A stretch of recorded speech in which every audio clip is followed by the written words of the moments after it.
Imagine standing unknowingly in the crosshairs of a cosmic wager where God himself grants the devil permission to obliterate everything you love, not because you sinned, but because you were the only one righteous enough to handle the test.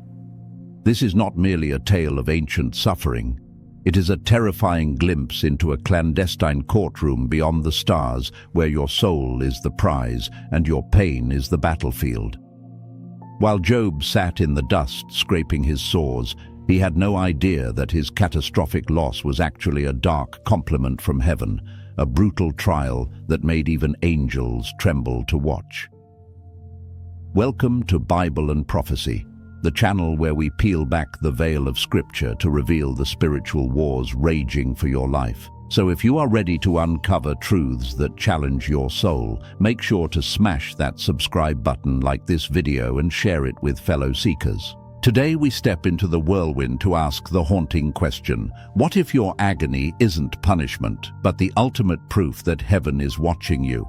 Child of God, listen closely to the sound of my voice, because the message I am about to reveal might just be the anchor that holds your soul together in the middle of your fiercest storm. Have you ever stood in the wreckage of your own life, looking at the ashes of your dreams, and whispered to the silent sky, "God, why me?" You are faithful, you help the poor, you pay your tithe, and you walk in integrity, yet it feels like the heavens have turned to brass and the earth to iron. But what if I told you that your calamity is not a sign of God's absence, but the absolute proof of his confidence in you? Imagine, just for a moment, a reality terrifying yet glorious, where God himself points you out to the devil, not to destroy you, but to boast about you. Imagine if the creator of the stars looked at the enemy of your soul and gave him permission to touch everything you love, solely because he knows your faith is pure gold that cannot be destroyed by fire. This is not just an ancient story about a man named Job. This is a revelation of the spiritual war over your destiny. Job never signed up for a battle. He was not a prophet commanding wind and fire. He was not a king on a throne, and he was not a warrior with a sword in his hand. He was just a man like you and me, who feared God, and that righteousness alone was enough to make him a target for the powers of darkness. In a realm far beyond what human eyes can see, a conversation took place that shifted the axis of his world. It was not Job who challenged the devil. It was God who challenged the darkness with the light of one man's soul. What followed was a test so brutal, so divine, and so intense that even the angels must have trembled to watch it unfold. This is not merely a story of suffering. This is a high-stakes courtroom drama in heaven, a war over the human heart, and a divine gamble where the stakes are eternity. So I ask you today, ask yourself this hard question: what if your pain isn't punishment? What if your struggle is actually a promotion in the spirit? What if heaven is watching you right now, waiting to see if you will stand? You are watching Bible and Prophecy, the channel where we dig deep into the ancient soil of Scripture to uncover the truths that liberate your spirit. If you are ready to understand the mystery behind your battles, if you are ready to arm yourself with wisdom, then do not wait. Smash that subscribe button right now, like this video, to spread the gospel, and share this with a brother or sister who needs hope, because today we are walking into the mystery of God's sovereignty. Before there was a trial, before the wind howled and the silence screamed, there was a man, and his name was Job. He lived in the land of Uz, a region wrapped in the mists of history and mystery. It was not the holy hills of Jerusalem, it was not the power centers of Egypt, and it was not the hanging gardens of Babylon.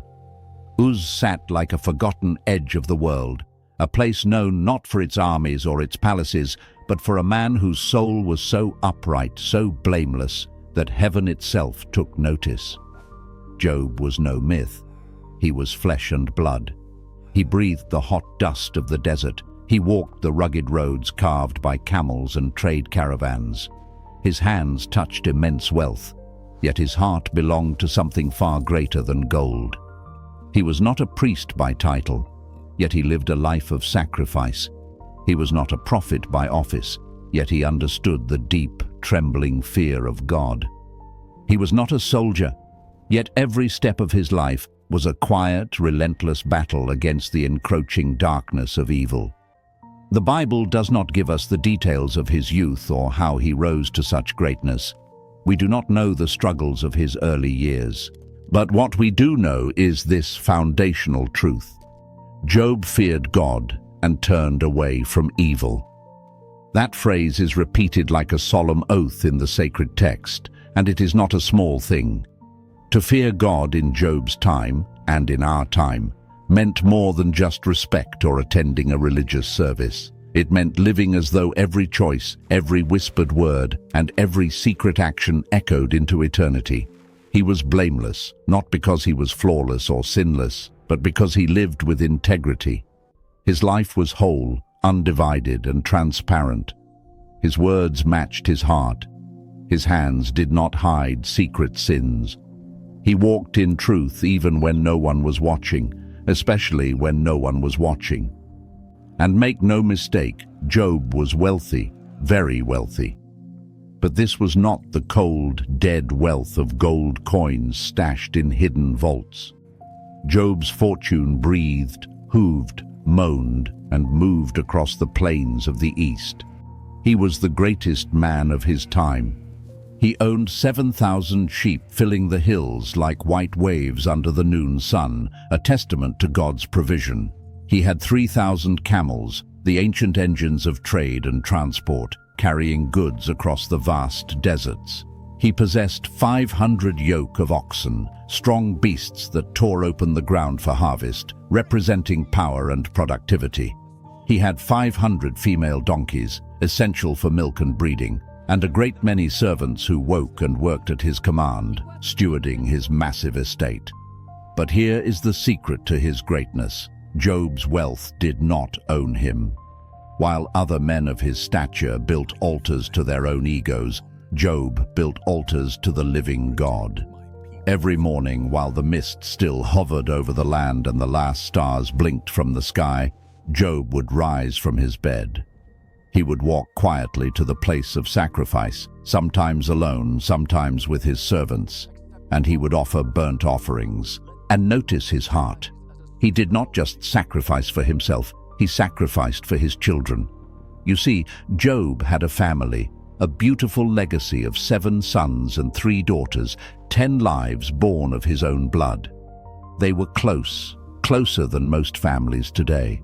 The sons would hold feasts, taking turns in their homes, and they always included their sisters in the celebration. Food flowed, laughter rang through the tents, and wine was poured in joy. But when the feasting was over, Job would wait. He did not wait to judge them. He waited to intercede for them. He would whisper to his soul, "It may be that my children have sinned and cursed God in their hearts." He didn't wait for evidence of wrongdoing. He offered the sacrifice anyway. This was Job, a man so committed to righteousness that he guarded not only his own soul, but the unseen thoughts of his children. This wasn't just religion, this was deep devotion. He lived in the tension between great blessing and holy trembling. His wealth did not seduce him into pride. His comfort did not dull his reverence for the Almighty.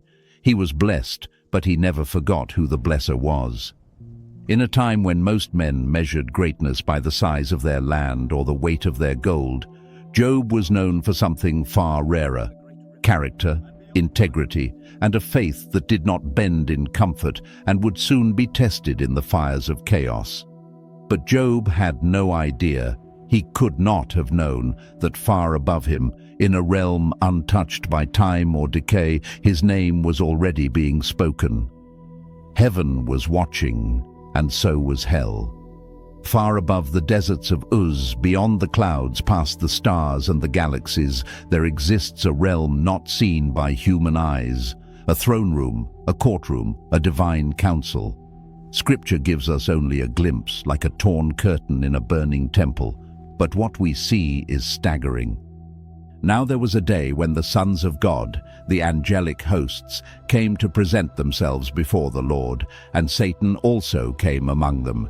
This is no fairy tale. This is the reality of the spiritual world. This is a cosmic courtroom where angelic beings stand before their Creator to give an account of their duties and their watch over the earth. But on this day, one came uninvited, or perhaps divinely permitted. One whose name means the accuser, Satan himself. He moved through the gathering like a shadow without a body, a presence that chilled even the seraphim. His role wasn't one of red horns and pitchforks, it was legal, tactical, and cold. He came as a prosecutor, a challenger of men's hearts. And then God spoke, not to the angels, not to the hosts, but to him. "Where have you come from?" It was not a question for information, for God knows all things. It was a call to witness. Satan's answer was simple, calculated, and terrifying.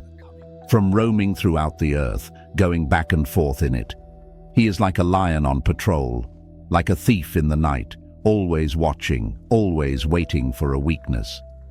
But then, something happens that shakes the foundation of this story. God points to Job. "Have you considered my servant Job? There is no one on earth like him. He is blameless and upright, a man who fears God and shuns evil." Did you catch that? It wasn't Satan who brought up Job's name. It was God. Let that settle in your spirit. God, knowing everything, points to Job as the champion of true faith. He lifts Job's name in front of the enemy, declaring him righteous, proud of him, pleased with him. But Satan does not flinch.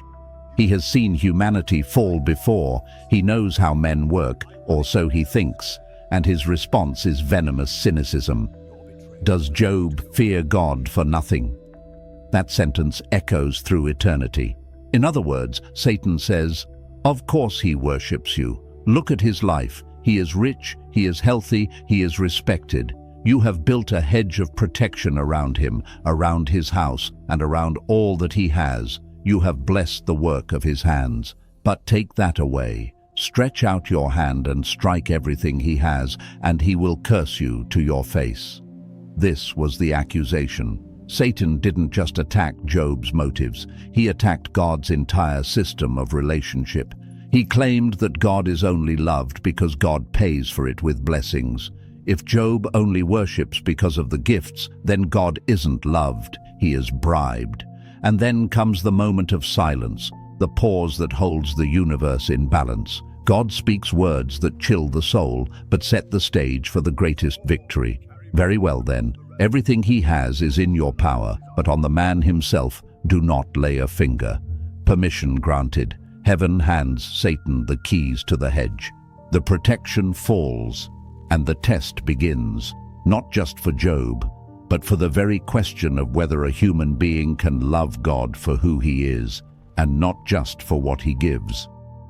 The courtroom fades, and the accuser descends with destruction in his wings. It began like any other morning. The desert sun rose over the land of Uz, painting the vast skies with amber light, signaling a morning that seemed like a promise of peace, yet it was the calm before the most violent storm in human history. Job's estate stirred with the beautiful noise of prosperity, camels braying in the distance, servants shouting orders with joy, and the smell of roasted grain filling the air, while somewhere nearby his 7 sons and 3 daughters were feasting, their laughter ringing out like music, unaware that the world as they knew it was about to end.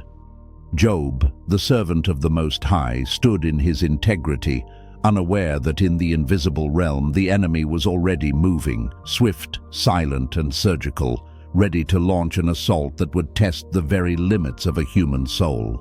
The first messenger arrived running, his chest heaving, his clothes torn, his face a mask of dust and horror, gasping out the news that the Sabaeans had attacked, stealing the oxen and donkeys and putting the servants to the sword, leaving him as the only survivor to carry the burden of the bad news. Job's breath caught in his throat, But before he could even process the loss of his livelihood, a second man stumbled in, eyes wide with the reflection of terror, screaming that the fire of God had fallen from the heavens, burning up the sheep and the shepherds, leaving nothing but ash and bone.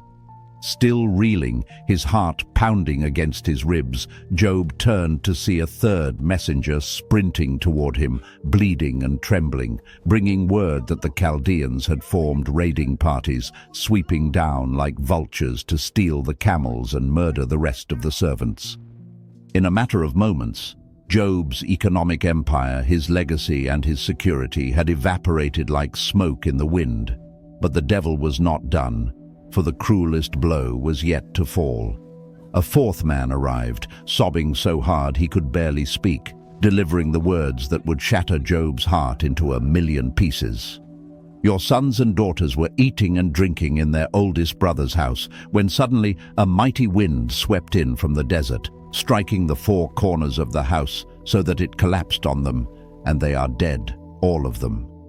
Silence, heavy and suffocating, descended upon Job as the reality of 10 fresh graves dug into his soul, 10 voices silenced, 10 futures extinguished, and the laughter that once filled his life was replaced by the screaming void of death. This was not just a test of property or wealth.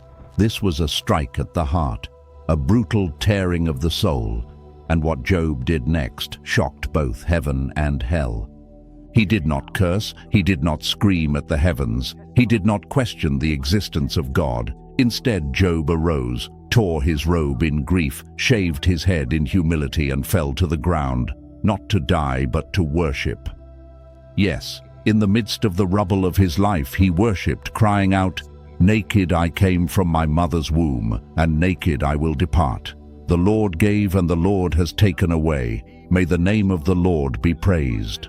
This moment was not weakness, it was the ultimate defiance against the kingdom of darkness, a declaration that his relationship with God was not a transaction based on blessings, but a covenant based on trust.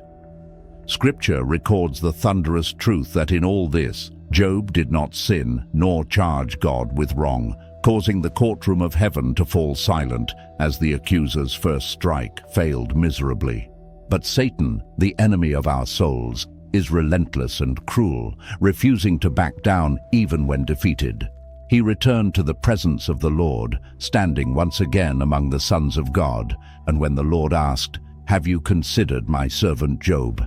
He still holds fast to his integrity. The enemy hissed with venom, "Skin for skin, a man will give all he has for his own life. But stretch out your hand and strike his flesh and bones, and he will surely curse you to your face." This was the escalation, the shift from external loss to internal agony, a challenge to break the man by breaking his body. God granted permission with a single boundary, spare his life, and Satan descended with fury, striking Job with painful, oozing boils from the soles of his feet to the crown of his head. The man who sat with kings now sat on an ash heap outside the city, scraping his festering sores with a piece of broken pottery, stripped of his dignity, his health, and his identity, unrecognizable to those who passed by.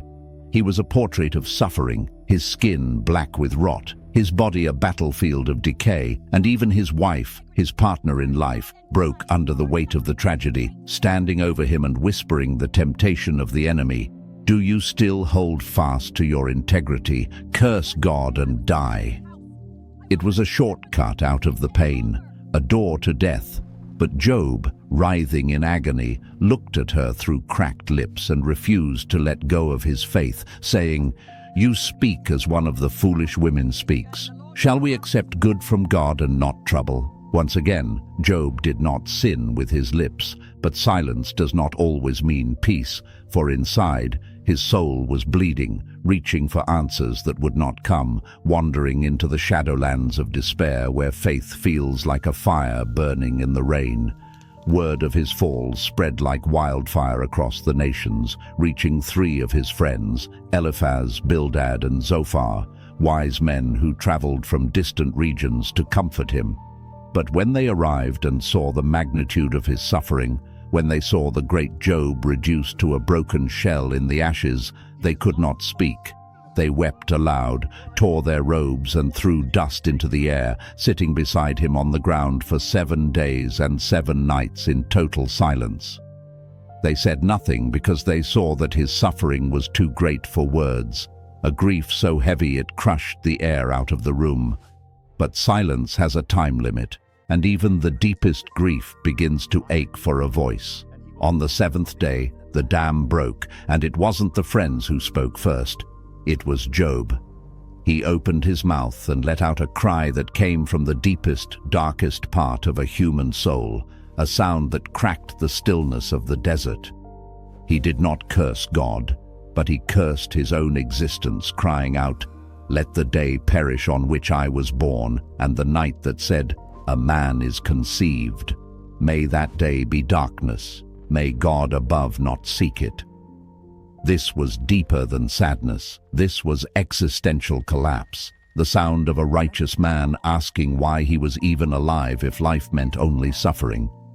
Job began to question the very foundation of his being, asking why light is given to those in misery and life to the bitter of soul, unknowingly setting the stage for a divine confrontation that would reveal the mysteries of the universe. Job's friends could no longer sit in the discomfort of silence, for when a man's soul is bleeding, the world often rushes in not to heal, but to judge. And what followed was an avalanche of misplaced theology that crushed Job's spirit even further. Eliphaz, speaking with the heavy arrogance of age, looked at Job and asked, "Who that was innocent ever perished?" implying that suffering is always the receipt for secret sin.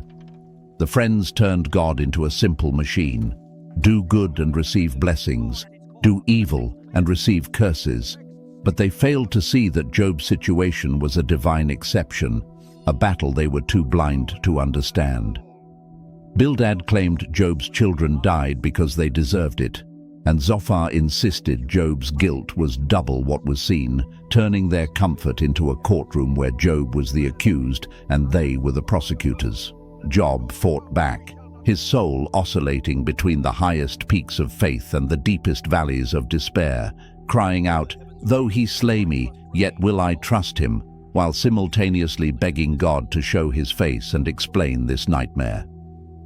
The debate dragged on until the air was thick with frustration, but then a new voice cut through the noise like a sword of truth. A young man named Elihu, who had been listening in respectful silence, could hold back no longer because the spirit within him was like new wine ready to burst the skins. Elihu was different. He did not speak from tradition, but from revelation, rebuking the 3 friends for condemning Job without wisdom, and then turning to Job with a hard but healing truth. You justify yourself rather than God. Elihu did not accuse Job of sinning to cause the tragedy, but he challenged Job's attitude in the tragedy, reminding him that God uses pain not just to punish, but to open the ears of men, to teach, to refine, and to save their souls from the pit. He declared that the Almighty is great in power and does not pervert justice, and as his words reached their climax, the physical atmosphere began to shift in terrifying sync with the spiritual truth. The wind began to howl, the sky turned black, and the dust of the desert began to spin into a violent funnel because Elihu's voice had prepared the way for the King of Glory. God was coming, not with a soft whisper to pamper Job's feelings, but in a whirlwind to restore his perspective, and the silence of heaven was finally about to be broken by the roar of the Creator.